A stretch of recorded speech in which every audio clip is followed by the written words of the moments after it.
Now let us discuss about the respiratory problems in man, especially in newborn babies. We know that our structure of the lungs have a trachea, bronchi, bronchioles, which will further divide into form and end up in sacs called alveoli. Our alveoli stays without sticking to each other. This is because of the presence of a surfactant. That is a surface active agent which lines the alveoli, and this allows the alveoli to remain open for the expiration and inspiration for gas exchange. This will prevent them from collapsing when the expiration ends. But this surfactant may be absent due to certain factors in infants.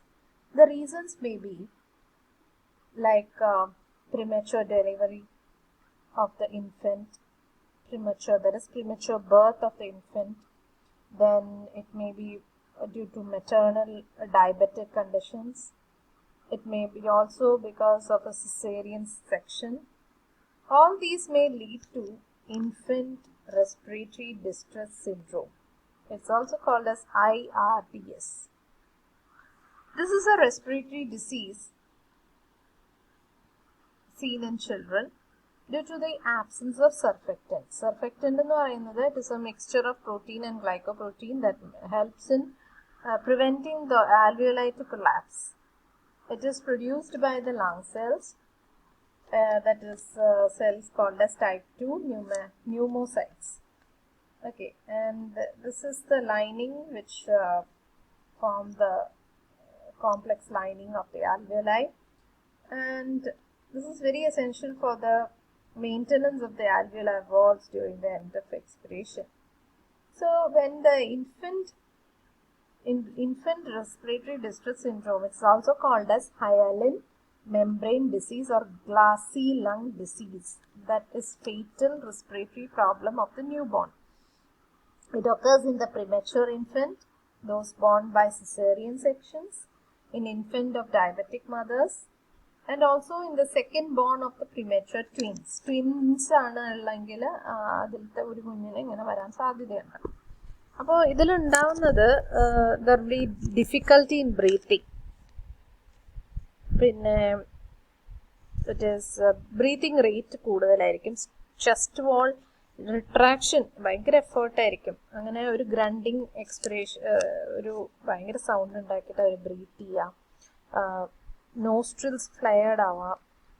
പിന്നെ bluish കളറായിരിക്കും ബോഡിയിൽ ഉണ്ടാവുക. ഇതൊക്കെ അതിൻ്റെ common symptoms ആണ്.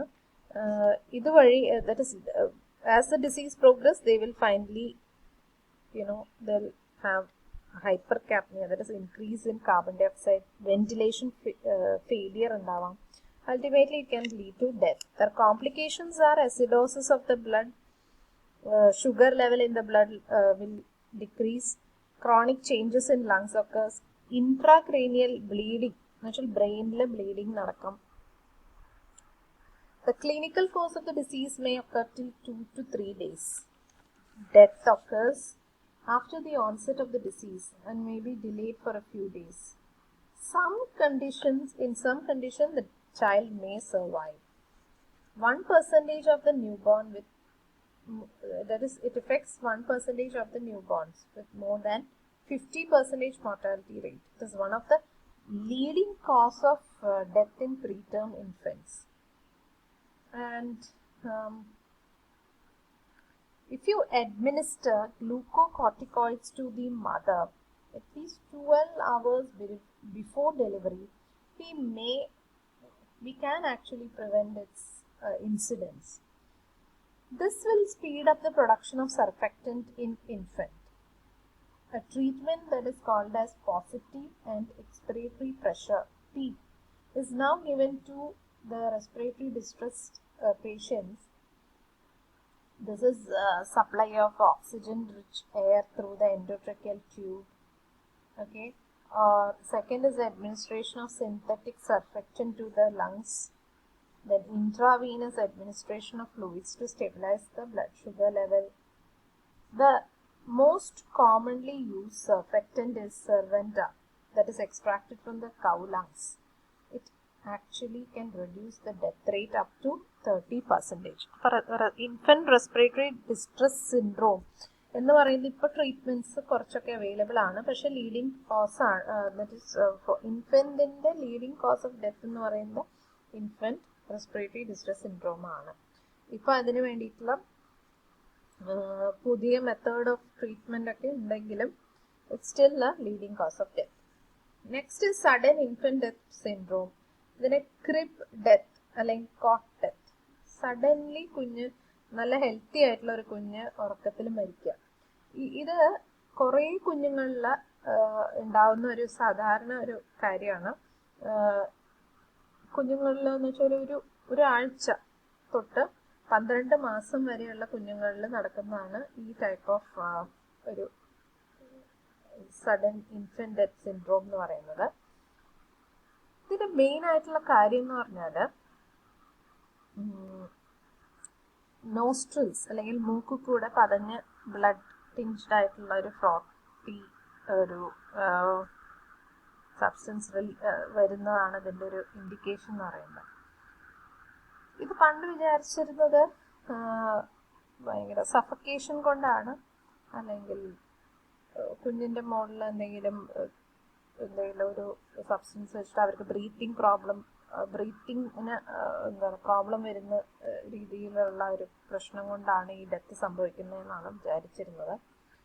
ഇതിന് പല കാരണങ്ങളും ഇതിനുണ്ട്, പക്ഷെ എന്താണ് ആക്ച്വൽ കോസ് എന്നുള്ളത് ഇതുവരെ അറിയാൻ സാധിച്ചിട്ടില്ല. Death is in most cases is due to spasm എന്ന് വെച്ചാൽ contraction of the laryngospasm എന്നൊക്കെ പറഞ്ഞാൽ ലാരിങ്സിൽ വരുന്ന ഒരു കൺജഷൻ എന്നൊക്കെ പറയുന്നതാണ്. അത് ചിലപ്പോൾ it may be due to viral infection or prolonged apnoea. Apnoea എന്ന് വെച്ചാൽ ബ്രീത്തിങ് സ്റ്റോപ്പ് ആവുന്നതിൻ്റെ ഒരു കാര്യം. That is due to malfunctioning of the respiratory നമ്മൾ റെസ്പിറേറ്ററി കൺട്രോൾ നോക്കി. അപ്പോൾ ആ റെസ്പിറേറ്ററി സെൻറ്റേഴ്സിൽ എന്തെങ്കിലും മാൽഫങ്ഷനിങ് നടക്കുമ്പോൾ ബ്രീതിങ് സ്റ്റോപ്പ് ചെയ്യുക ഏതെങ്കിലും സാഹചര്യത്തിൽ.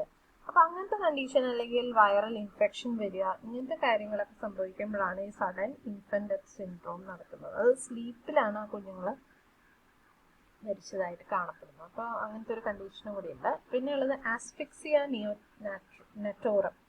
ആസ്ഫിക്സിയ നിയോനാറ്റോറം എന്ന് പറയുന്നത് ഇൻഫന്റിൽ കാണുന്ന ആസ്ഫിക്സിയ എന്നാണ്, ചോക്കിംഗ് ഒക്കെ പറയുന്നത്.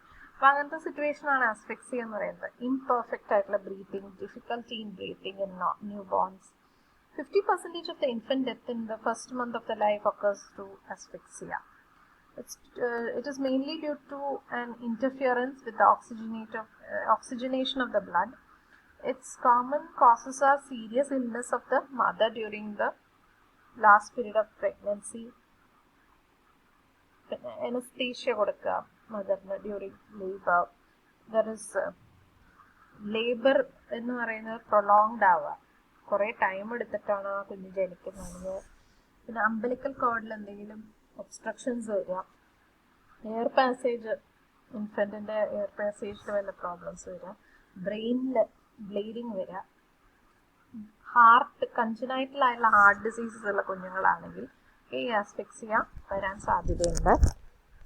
The onset of infant asphyxia occurs before or after birth. So it can be prenatal condition or a postnatal condition. For prenatal asphyxia could be due to the failure in the proper supply of oxygen to the fetus before or during the labor. Postnatal ആണെങ്കിൽ asphyxia, it will due to prematurity or congenital problems of the child.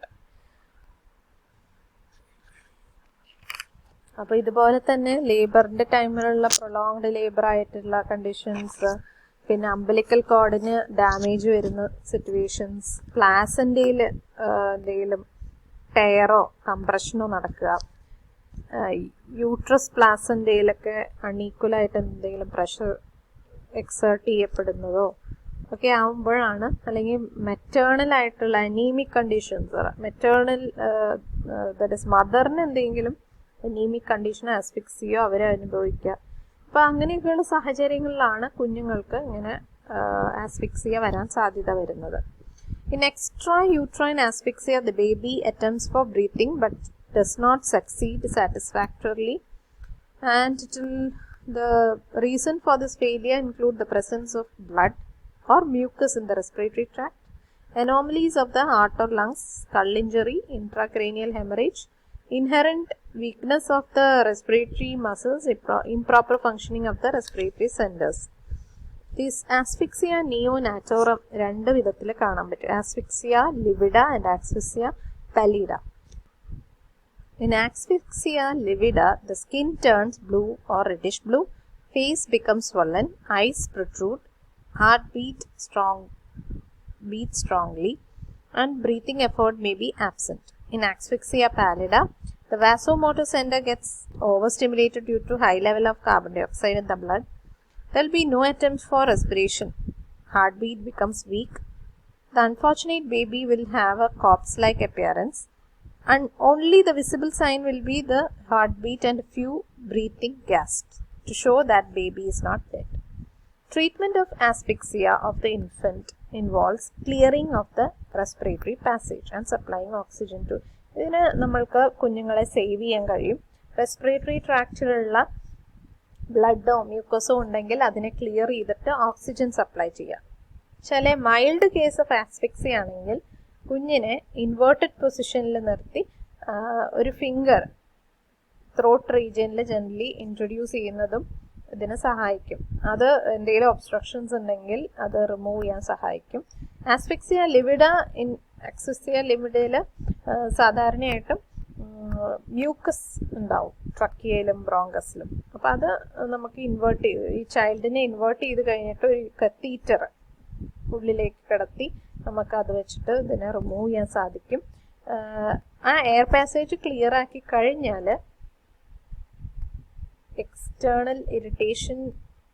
എക്സ്റ്റേണലായിട്ട് നമ്മൾ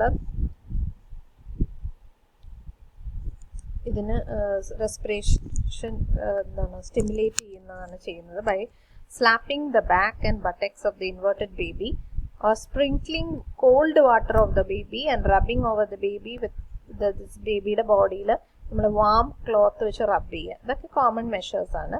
severe കേസസിലാണെങ്കിൽ നമ്മൾ ആ ചൈൽഡിനെ നല്ല ഇളം ചൂടുള്ള വെള്ളത്തിലേക്ക് നമ്മൾ അതിലേക്ക് ഇമേഴ്സ് ചെയ്ത് കുറച്ച് നേരം വെച്ച് പിന്നെ നമ്മൾ കോൾഡ് വാട്ടറിൽ അവരെ ഇമേഴ്സ് ചെയ്യും.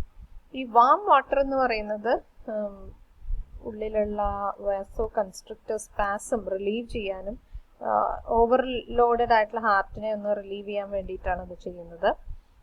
This week that is careful compression of chest അതും ചെയ്യാറുണ്ട്. ആർട്ടിഫിഷ്യൽ റെസ്പിറേഷൻ ഈ കേസസ് സിവിയർ കേസസിന് വളരെ അത്യാവശ്യമായിട്ടുള്ള ഒരു കാര്യമാണ്. ഇതൊക്കെയാണ് ചിൽഡ്രനിൽ ഉണ്ടാവുന്ന ബ്രീത്തിങ് പ്രോബ്ലംസ്. ഇനി ഓൾഡ് ഏജിൽ aging affects the respiratory process very badly because ventilation കുറയും. There will be pneumonia like condition, that is acute inflammation of the alveoli of lung ആണ് pneumonia എന്ന് പറയുന്നത്. causative organism എന്ന് പറയുന്നത് it can be streptococcus pneumonia, mycoplasma pneumonia or any virus. Pneumonia that is followed by influenza is called, that is the causative organism is Staphylococcus aureus, and the major symptoms are fluid filled alveoli with dead leukocytes, low oxygen level in the blood, harsh and high pitched breathing and cough and fever. But pneumonitis is actually pneumonia is actually the infection and inflammation of the alveoli of the lung. It is caused by allergic condition called alveolitis or caused by chemical or physical agents like pneumonitis. പല വിധത്തിലും ഇതിനെ classify ചെയ്യുന്നുണ്ട്. ഇപ്പം അതിന് അത്ര relevance ഇല്ല. Other symptoms of pneumonia include cough, fever, dyspnea and cyanosis. ഇതല്ലാതെ obstructive lung conditions ഉണ്ടാവാം like COPD, chronic obstructive pulmonary diseases, accumulation, mucus accumulation നടക്കുകയാണ് ലങ്സിൽ. അത് പാർഷ്യലി റിവേഴ്സിബിൾ ആണ്. It blocks the flow of air and causes respiratory problems. It can also lead to emphysema. That is old age കാരണം it disrupts the package of tissue around the airways. Tightening of the ring muscles around the airways. ഇതൊക്കെ കാരണങ്ങളാണ് old പീപ്പിളിന് വരുന്ന respiratory problems ആണ് ഈ പറയുന്ന കാര്യങ്ങളൊക്കെ.